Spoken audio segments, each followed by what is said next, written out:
Bueno, segundo bloque del programa, estamos con la entrevista posta, ni más ni menos con el amigo Carlos Figliola. Y qué apellido raro que estamos justamente hablando, y justamente si será Chico Uruguay, que además hablábamos de que tenemos una persona conocida. Bienvenido, Carlos, ¿cómo estás? Un gustazo estar con ustedes, hermoso estudio y bueno, a las órdenes de lo que quieran preguntar. Y el apellido es Tano. Bien, justamente hablamos de eso atrás de cámaras, que me gustaría que lo expandas. ¿De dónde viene tu apellido, el linaje familiar? Y eso que estaba contando tan lindo, digo, dentro de lo lindo y la guerra y demás, que contaras tu linaje, de dónde viene, ¿no? Sí, bueno, en mi familia paterna son italianos. Ellos vivieron en un pueblito chiquito que se llama Mirabello, que está al sur de Roma, en la provincia que se llama Molixe. Y bueno, yo tuve la suerte en el 2013, fui invitado a un congreso internacional, de ir a conocerlo. Me pudo acompañar mi esposa porque mi suegro le pagó el pasaje. Y la verdad que estuvo muy bueno estar en ese pueblito donde nació mi padre. Estuve en la casita donde nació. Pueblo bien chiquito, en medio de las montañas, como se ven en las películas. Bueno, de ahí... un día, desarrollándose la Segunda Guerra Mundial, como pasó con muchas familias, se tuvieron que venir para América por todo lo que se estaba viviendo. Mi abuelo estaba enrolado en el ejército allá y se tuvo que quedar. Y mi abuela se vino con sus 4 hijos acá a América, ellos le llamaban América, al Uruguay. Y bueno, y acá hicieron su vida, obviamente. Después vino mi abuelo, estuvieron dedicados al tema de la feria, fruta y verdura, como todo Tano, y bueno, y la familia se desparramó por acá, porque vinieron muchos más de allá de Italia, y todos vinieron para el Uruguay, porque podían haber ido a otros destinos, pero vinieron al Uruguay, así que acá en Uruguay hay una familia fuerte y Figliola. Bueno, eligieron la Suiza de América, como se decía en esa época, que bueno, ahora lamentablemente se ve en la posta que ya no lo es. Carlos, ¿desde cuándo estás en política y por qué decidís ingresar en política? Ingresé a militar en política en los años 80. En realidad, mi militancia empezó a nivel social, primero, a nivel gremial, después, a nivel universitario, pero siempre con una constante. Toda la militancia mía fue parada sobre los valores cristianos, es decir, el evangelio que me dice a mí que los cristianos tenemos que ser sal y luz en el mundo, fue el que me llevó a la militancia. No vengo de familia de militancia, ni nada que se le parezca, como suele pasar con gente que está en la política, porque mi familia es toda blanca. No es el caso nuestro. Nadie vinculado a la actividad pública, ni gremial, ni sindical, ni política. Pero bueno, yo tuve esa inclinación que viene, repito, desde hacer carne el propio evangelio, de tratar de incidir como cristiano en la vida de la sociedad, y bueno, a nivel social, gremial, y después a nivel político. En el año 86 empecé la militancia, ya van a ser 40 años, en un movimiento que se llamó Movimiento Social Cristiano, la lista 98, de gente que se había ido de la democracia cristiana del Frente Amplio. Se arma este movimiento. Yo en aquel momento, con 20 y poquitos de años, estaba liderando la juventud a nivel nacional. Y bueno, ese movimiento termina ingresando al Partido Nacional y apoyando en aquel momento la candidatura de Sumarán. Fue el año, en los tiempos, donde termina ganando la presidencia de la República del Partido Nacional con la calle Herrera, con el papá del actual presidente. Bueno, desde ahí, en la militancia, nunca abandoné la actividad social y me defino más luchador social que otra cosa. Nunca abandoné la militancia social, pero bueno, cada vez más me fui metiendo en el tema político, y en el 2003 armamos un movimiento propio dentro del Partido Nacional, que primero se llamó Corriente Social Cristiana, después se convirtió en un movimiento nacional que se llama Adelante, la lista 252, tiene 20 años ya el movimiento, y bueno, estamos en todo el país, o sea, es una agrupación nacional dentro del Partido Nacional. Es decir, ¿no te hace la invitación un caudillo del Partido Nacional para que ingrese, como vos bien decís que la mayoría es invitado? ¿Por qué elegís el Partido Nacional? Porque bueno, desde el punto de vista de los valores que defiendo, es el lugar donde me sentí más cómodo. A ver, yo siempre digo lo mismo, y lo repito en este tiempo que estamos en medio de campaña electoral. cuando yo levanto los valores que levanto, valores de raíz cristiana, me defino ideológicamente como social cristiano, no estoy haciendo otra cosa que pararme sobre la propia historia de los valores fundacionales del Partido Nacional, que son los valores fundacionales de la patria, que son de raíz cristiana. Los que han ido cambiando son otros. Dentro del partido. Compañeros míos y agrupaciones han ido tomando discursos de este neomarxismo, en algún caso, del llamado progresismo, etcétera, discursos más modernos para algunos, y bueno, y ahí empieza a haber un poco un entrevero, y parece que fuera yo el que vengo a traer un discurso distinto. En realidad yo me siento muy cómodo con la historia del partido y la historia fundacional del partido, en valores. Pero bueno, en estos tiempos donde se actúa muchas veces en lo políticamente correcto, yo a veces termino siendo una especie de, algunos dicen oveja negra o como le quiera llamar, a mí me gusta llamarme más, en todo caso, oveja social cristiana, pero digo, levanto un discurso que a veces choca con el discurso mayoritario que tiene el Partido Nacional, o que tiene, aclaremos, que tiene la dirigencia del Partido Nacional. Porque cuando uno va a las bases, cuando yo recorro el país, el Partido Nacional está fuerte en el interior, yo me encuentro con que la gente está mucho más cerca de mi discurso que del discurso de los que lideran el partido. Sí, después lamentablemente por diferentes circunstancias que hemos mostrado muchas veces en la posta, terminan votando gente que no está de acuerdo. Nati. ¿Y cuál es tu aspiración en esta elección que viene? ¿Senador, diputado, presidente? Bueno, a ver, en primer lugar, la aspiración más importante es poner arriba de la mesa nuestra agenda política, ideológica.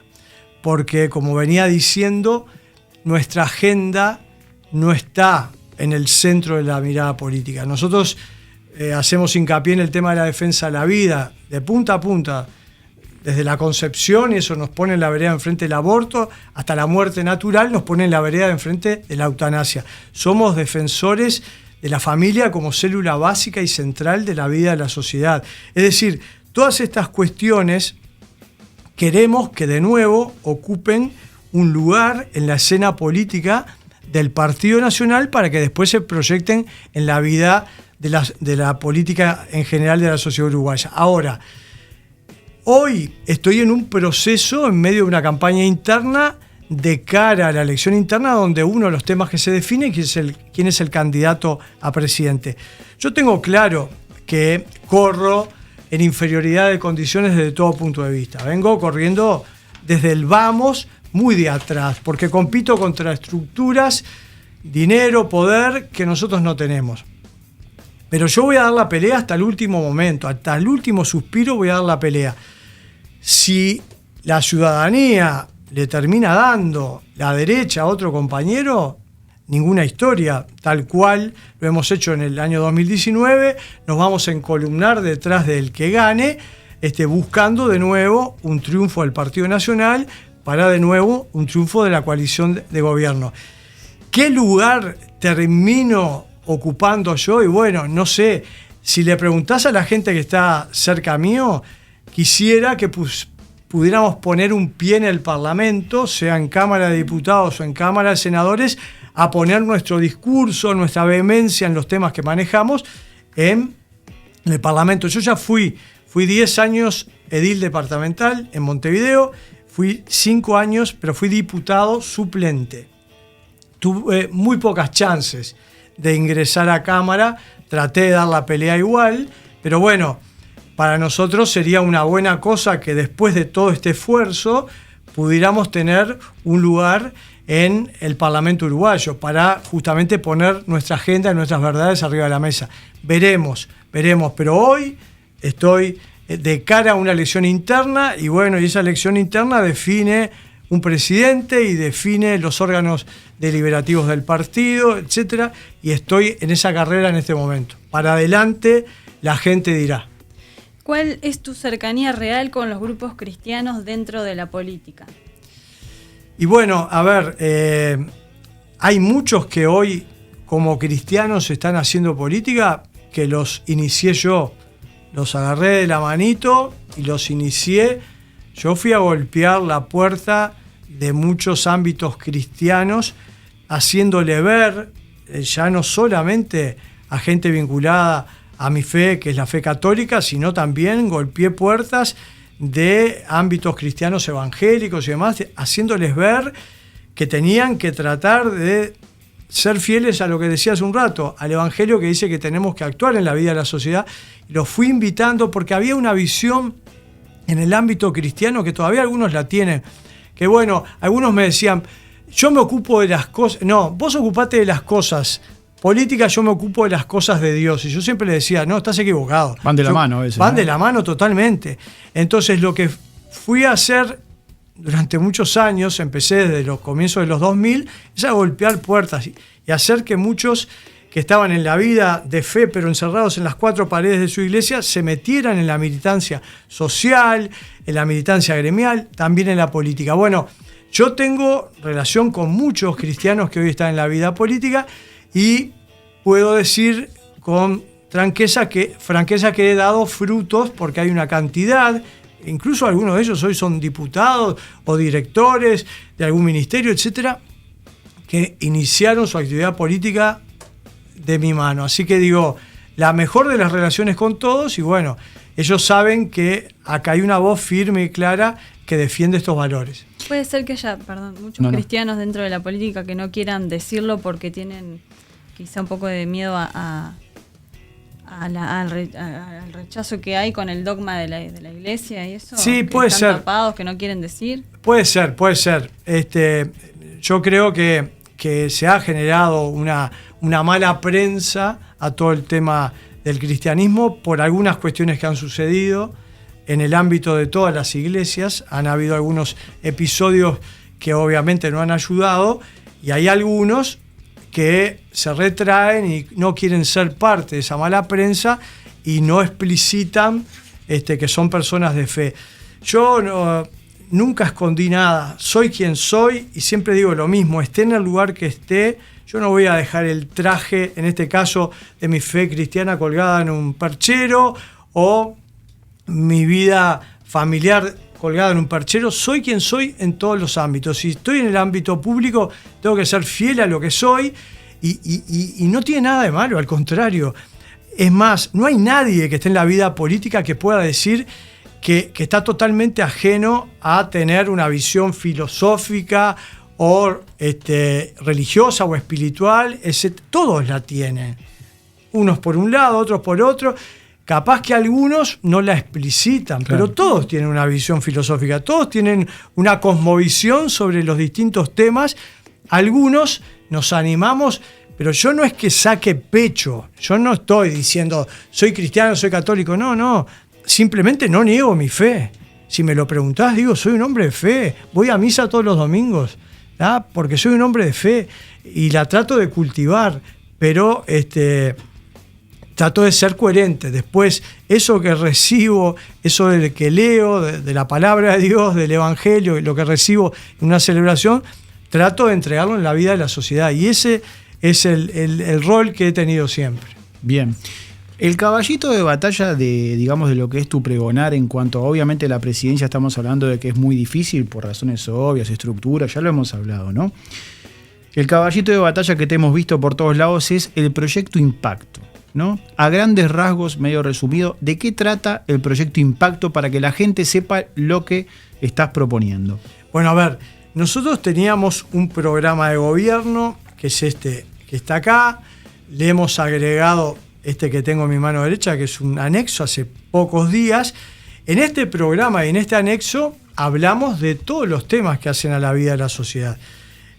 Por supuesto, parados todos sobre nuestra raíz cristiana, vida, familia, educación, trabajo, todos los temas. Y estaba el capítulo seguridad.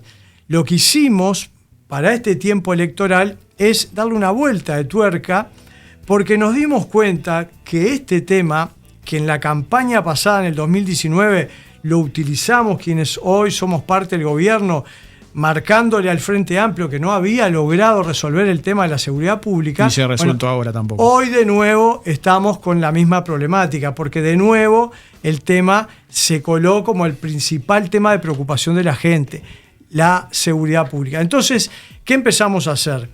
empezamos a mirar lo que estaba pasando en el Uruguay, no de ahora, que se venía pronunciando desde hace años, este impacto que ha tenido el tema de la droga, el avance de las bandas vinculadas al mundo del narcotráfico y demás, y lo que ha generado, ¿no? Antivalores, violencia, muerte, y empezamos a mirar para afuera del país para ver con situaciones similares qué se estaba haciendo en otros lados. Y empezamos a poner foco, desde hace casi 1 año y medio o 2, en El Salvador, con un presidente como Bukele, que tenía una situación complicadísima en El Salvador, que venía desde hace muchísimos años, donde ahí se habla de maras, pero estamos hablando de bandas criminales vinculadas al mundo de la droga. Y bueno, y empecé a ver lo que Bukele estaba logrando en El Salvador, con una mano fuerte, clara, una decisión jugada, pero estaba logrando. A ver, solamente para poner un dato arriba de la mesa, en El Salvador tenían alrededor de 4.500 asesinatos por año, y las cifras del año pasado, 2023, hablan de que tuvieron menos de 150 asesinatos. Eso muestra claramente que hay algo que se está haciendo bien.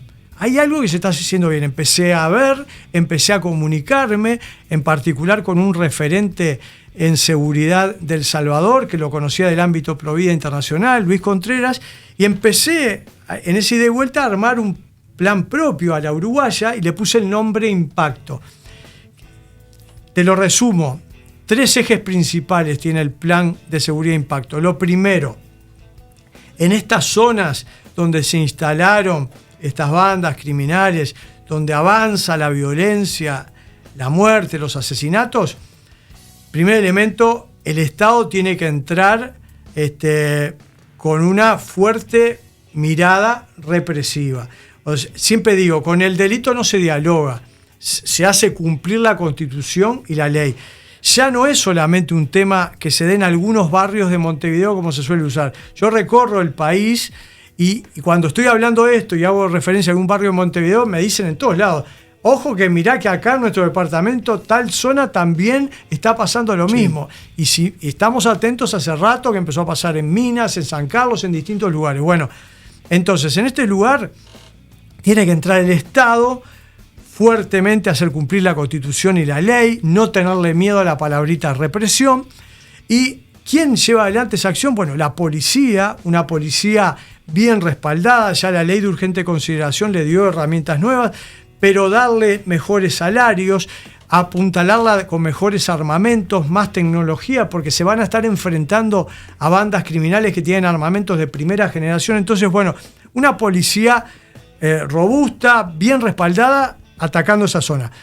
Complementarla, ¿por qué no?, con una Guardia Nacional integrada por militares, tal cual lo que proponía Larrañaga en la elección pasada. Ustedes se tienen que acordar que impulsó un plebiscito que se llamó Vivir sin Miedo, tenía 4 puntos. Uno de ellos era esto, crear una Guardia Nacional integrada por 2.000 militares. Bueno, reflotamos esa idea, militares que van a estar teniendo una formación especial de parte del Ministerio del Interior, la dirección de su accionar es del Ministerio del Interior, porque la seguridad interna le corresponde al Ministerio del Interior y a la policía. Pero bueno, un refuerzo de militares. Entonces, en estas zonas, fuerte represión, fuerte presencia policial y, ¿por qué no?, también militar. Ojo, perdón que te interrumpa. Sí. La gente va a preguntar y pregunta al respecto de esto varias cosas. Lo primero es de dónde sale la plata para agrandar más la policía, si van a dejar de cobrar tanto los políticos o si lo vamos a pagar los contribuyentes. Lo segundo, que vos nombrás el tema, por ejemplo, de Bukele, lo que se ve, yo puedo estar hasta de acuerdo con lo que hace Bukele, no digo que no, pero lo que se ve en cámaras y demás, la gente puede decir que eso no roza mucho a lo cristiano, no sé, que están ahí arrastrados en el piso, esto no, como que no parece mucho de Dios. Eso es a veces lo que te hacen llegar con relación al tema del proyecto Impacto. Vos lo explicás de esta forma, de que vas a dotar más a la policía y que hay más policías todavía. El problema es que yo creo que el electorado no sé si quiere seguir gastando plata. Bueno, ¿Vos qué opinás de eso? Bueno, en primer lugar te contesto, tiraste 2 o 3 preguntas. La primera es, cuando uno va a llevar adelante una acción de este tipo, tiene que tener 3 elementos clave. Primero, la idea. En segundo lugar, voluntad política. Y la voluntad política significa poner la plata que hay que poner, tomar las decisiones que haya que tomar a nivel legislativo, a nivel jurídico, porque hay que apuntalar todo esto. Y tercer elemento, para llevar adelante una acción de este tipo, hay que tener coraje, porque te vas a estar enfrentando a un mundo complicadísimo. Entonces, separando este tema, o sea, de que obviamente si estoy poniendo este tema arriba de la mesa es porque voy a ir para adelante. El otro tema que preguntabas respecto al tema de lo que se visualiza de Bukele. Sí, yo lo he visto críticas, muchas han venido de organizaciones vinculadas a la izquierda, además, con preconceptos respecto a Bukele. Sobre todo se ha atacado el tema de que se estarían violando los derechos humanos de los delincuentes. A ver, primero, claramente mi plan, todo dentro de la Constitución y la ley. Ni que hablar, todo dentro de la Constitución y la ley. Ahora, también digo esto. Si a la hora de ejercer esa represión, un policía que puede pasar, no digo que no es que lo voy a promover, pero un policía a la hora de reprimir se le va la mano a la hora de apresar a alguien o lo que sea, en la forma que lo hace, bueno, yo repito una frase que la voy a repetir en el programa de ustedes. Yo entre proteger los derechos humanos de los delincuentes y proteger los derechos humanos de Doña María y Don José, me juego a proteger los derechos humanos de Doña María y Don José. ¿Puede haber alguna cosa que está mal? No la quiero, no la voy a promover, pero puede haber. Ahora, yo estoy poniendo en la balanza lo que tengo que poner. ¿Para qué? Para que se protejan los derechos humanos del 98-99% de la ciudadanía uruguaya, que hoy ve violentado permanentemente por ese 1% sus derechos. Entonces, bueno, separando el tema de que yo no voy a promover antiderechos humanos, pero bueno, tengo claro que en la balanza me juego a proteger los derechos humanos de los ciudadanos de la República. El segundo eje de nuestro plan es en estas mismas zonas hay que hacer una reconstrucción del tejido social. No alcanza solamente con reprimir. Estas son zonas que yo recojo testimonios de mucha gente que te dice, yo nací en esta zona, me crié, pero la verdad estoy deseando irme porque ahora no me animo a llevar a mi nieto a la placita de la esquina porque puedo quedar envuelto en una balacera y nos pueden lastimar. Vas a tener laburo, porque eso pasa en Malvin, en Buceo, en Punta Gorda, en Carrasco. Lugares. Pero hay lugares que son los más problemáticos, por eso yo digo de que hay que atacar sobre todo algunos lugares en primer lugar. Entonces, esto de la reconstrucción del tejido social es el Estado reprimiendo, pero el Estado colocándose en esas mismas zonas, montando un edificio. En El Salvador le llaman los centros CUBO, Centros Urbanos de Bienestar y Oportunidades, que es el Estado dando educación, ayudando a formarse en alguna actividad o oficio, ayudando a jóvenes a insertarse en el mercado laboral, dando una contención al barrio, porque si no se da esa contención, muchos jóvenes pueden terminar ingresando en esas mismas bandas criminales que se está atacando. Y el tercer elemento, y cierro, el tema de las cárceles. Nosotros, la visión que tenemos es, Uruguay necesita una cárcel de máxima seguridad, no la tiene Uruguay. Estamos hablando de un verdadero búnker, ¿no? Donde no puede entrar ni salir nada que no deba entrar ni deba salir. Como hay en El Salvador, pero hay en otras partes del mundo. ¿Verdadero búnker para quién? Para esos presos delincuentes, de esos que tienen el prontuario largo, que cometieron delitos aberrantes. Bueno, ahí en esa cárcel de máxima seguridad ellos. Después, promover cárceles chicas para quienes, para los infractores en primera instancia, para cumplir eso que se vive diciendo, pero es muy difícil que se cumpla en las actuales condiciones, que hay que rehabilitar a los presos. En las condiciones que hoy están, donde están todos mezclados, imposible rehabilitar. Sí. Y el tercer elemento es el tema del ocio. El ocio es malo para los que vivimos en libertad, pero mucho más para los que están privados de libertad.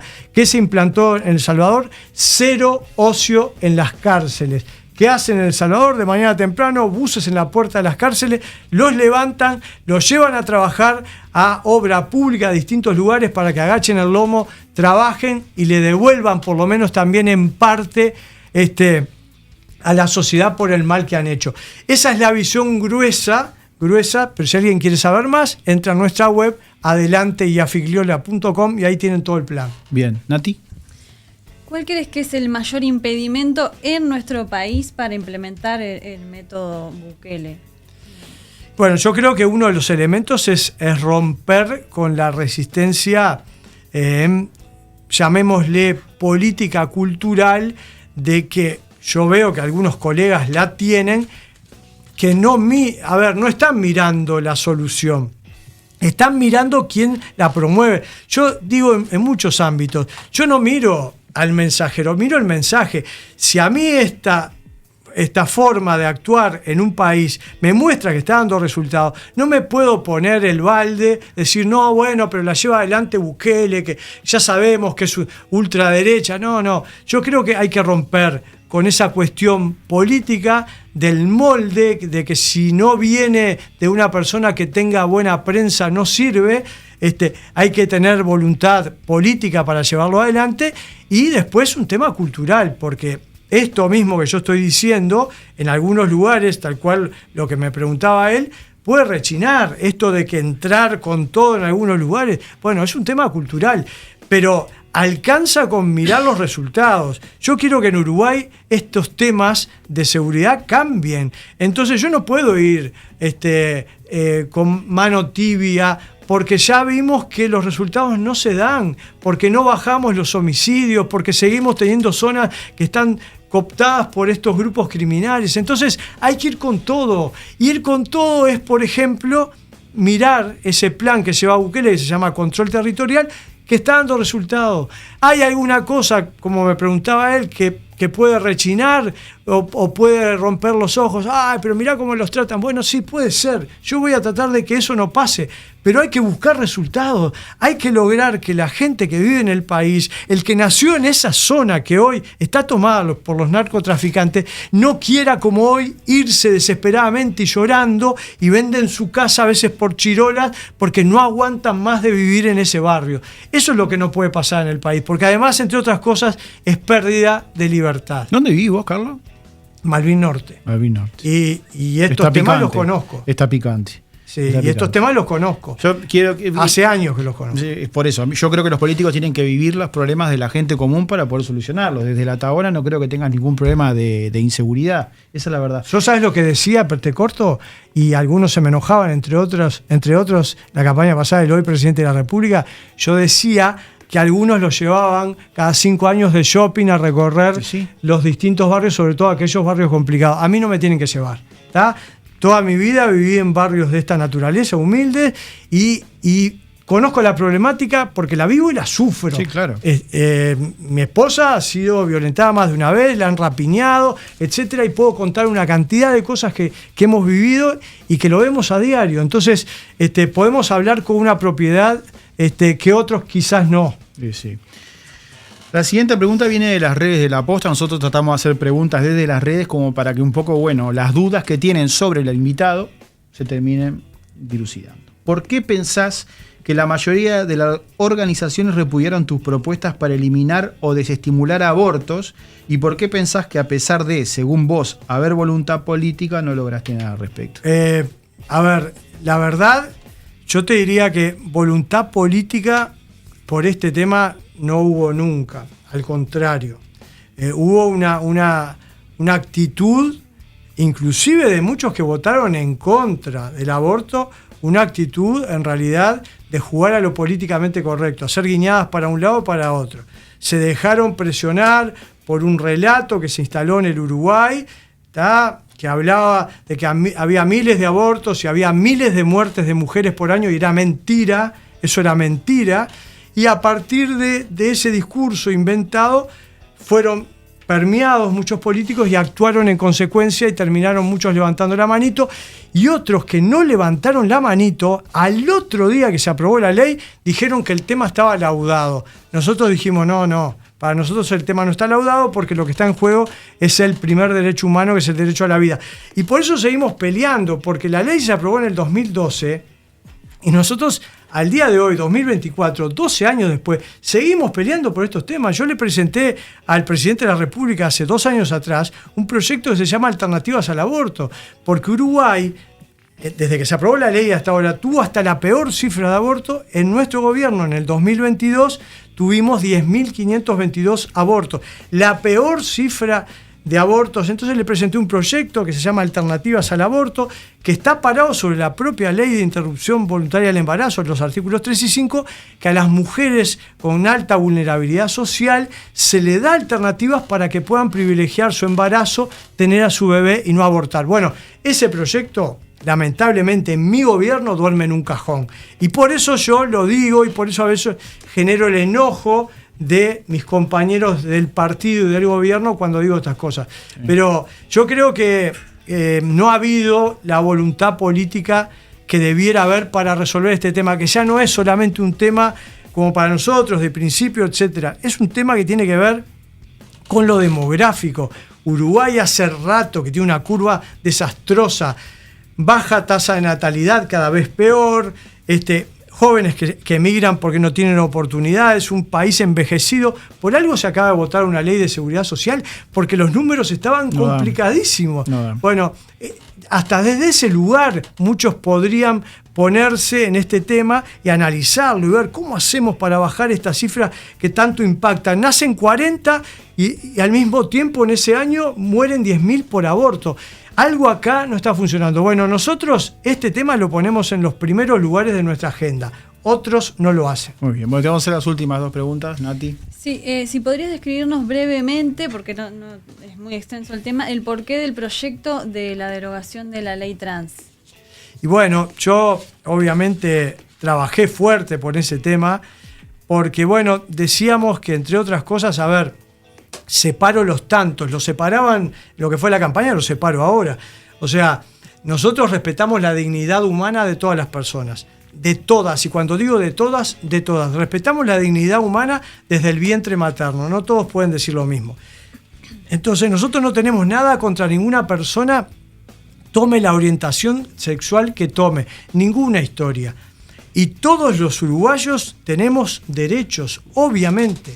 Todos los uruguayos tenemos derechos. Lo que pasa es que esta ley fue más allá de ayudar a que algunas personas, en este caso personas trans, que podían tener algún rezago en algún tema en la vida de la sociedad, se le podía haber hecho una política pública en particular, desde el MIDES, etcétera, para ello. No, acá votó una ley que involucró desde el primer momento a niños, adolescentes, para adelante. No se hizo una ley para mayores de edad, ni para darle algunos beneficios y ayudar a algunas personas que estaban pasando dificultades a que pudieran conseguir trabajo, etcétera. No. Acá se hizo una ley donde desde el vamos, en la propia definición de la ley, se involucra a los niños, se involucra a los adolescentes. ¿En qué temas? Bueno, en procesos de hormonización, por ejemplo, ese es el primer paso para un posible cambio de sexo. Y acá, en la propia ley, hasta le encontraron la vuelta para que si había objeción de conciencia de parte de los padres en no querer que su hijo entrara en este proceso de hormonización, le buscaron la vuelta para que existiera una figura legal que pudiera agarrar al niño de la mano, enfrentándose inclusive a la patria potestad de los padres y poder llevarlo igual a que iniciar un proceso de hormonización. Nosotros pusimos en el centro de nuestra campaña la protección de los más vulnerables de la sociedad, que son los niños y los adolescentes, porque el ejemplo en el mundo, y te cierro, muestra de que muchos que pueden haber sentido, no decimos que no, en algún momento alguna cuestión que tenía que ver con su orientación sexual y demás, en la medida que entran de chicos en este proceso, son procesos irreversibles. Entonces vemos en otras partes del mundo cómo niños que tomaron la decisión, adolescentes que tomaron la decisión, hoy un poco más grande, están desesperados porque se dieron cuenta que fue un grave error, porque fueron contra la naturaleza humana. Entonces nosotros lo que no queríamos y no queremos, porque nuestro programa habla de derogar la ley trans. Si un día conseguimos la voluntad política, vamos a ir por la derogación. Es que estas cosas se den en nuestro país. Protegimos sobre todo a los más desprotegidos de la sociedad, que son los niños y los adolescentes, cuando hicimos esta campaña contra la ley trans. Bien, y para ir terminando y hablando un poco de justamente la protección de los más frágiles, que son los niños, los adolescentes de este país, y hablando un poco también de la cárcel de máxima seguridad que hablaste vos. Gustavo Penades, ¿qué lo tenemos? ¿En tu cárcel de máxima seguridad o lo tenemos como ahora comiendo asado y plantando tomatitos? En una cárcel de máxima seguridad. Mirá, yo cuando surgió este tema, como otros temas, a diferencia de lo que hicieron algunos otros del ámbito político, de mi partido y de otro, yo dije que este tema me generaba dolor y vergüenza. Y lo sigo diciendo, claramente en el caso del ex senador Penades se le puso lupa, se puso todo el tema arriba de la mesa y yo desde el primer momento dije, está bien, y algunos me dijeron, puede ser una operación política. No, dejemos que avance este tema. ¿Por qué no puede ser verdad todo esto que se está denunciando? Y las denuncias fueron aumentando y terminaron siendo la cantidad que fueron, y hoy está en una cárcel que debiera estar en otra. Sí. Estoy de acuerdo contigo. Pero, a ver, yo no hago lo que muchos hacen, ¿tá? Que en los temas propios barren para abajo la alfombra y en los temas ajenos señalan fuertemente con el dedo de la mano. Yo señalo al que tengo que señalar, sea de enfrente o sea de mi propia tienda. Y si es de mi propia tienda, más todavía. Es decir, las cuestiones que están por fuera de lo moral, de lo ético, deben ser cuestionadas siempre. Y me importa muy poco si fue hasta ahora mi compañero, mi amigo, etc. Si le erró, que lo pague. Y me parece que esa debiera ser la actitud de todos los que están en el ámbito político. Lamentablemente no es así. No pasa. Y ha pasado en el Partido Nacional, pero también pasa en otros partidos. Porque resulta que ahora apareció una denuncia contra Orsi. Yo he escuchado a algunos que en alguna reunión social que te dicen, pero eso es algo armado. También decían lo mismo desde el Partido Nacional cuando el tema Penades, eso es algo armado. Ahora dicen de Orsi es algo armado. Yo no sé si es armado. Si hay una denuncia, respetemos la denuncia y lleguemos hasta las últimas consecuencias. Seguí. Y que si tiene que pagar, que pague. Que pague. Bueno, Carlos, muchísimas gracias por haber venido. Yo creo que hemos desasnado muchas dudas de algunos seguidores con relación a tu proyecto, un poco lo que vos plasmás en tu impronta y demás. Así que muchísimas gracias por haber venido. Esperamos en otro momento tenerte por acá. Con mucho gusto. Y vieron que no tomé la pastillita, ¿no? A medida que fui avanzando, cada vez fui más vehemente porque no tomé la pastillita. Entonces estaba con todas las pilas. Pensé que te había hecho calentar con alguna pregunta de media... No, yo soy así, soy súper vehemente. Todos me ven, este tipo es manso, pero el que me conoce bien sabe que no soy manso.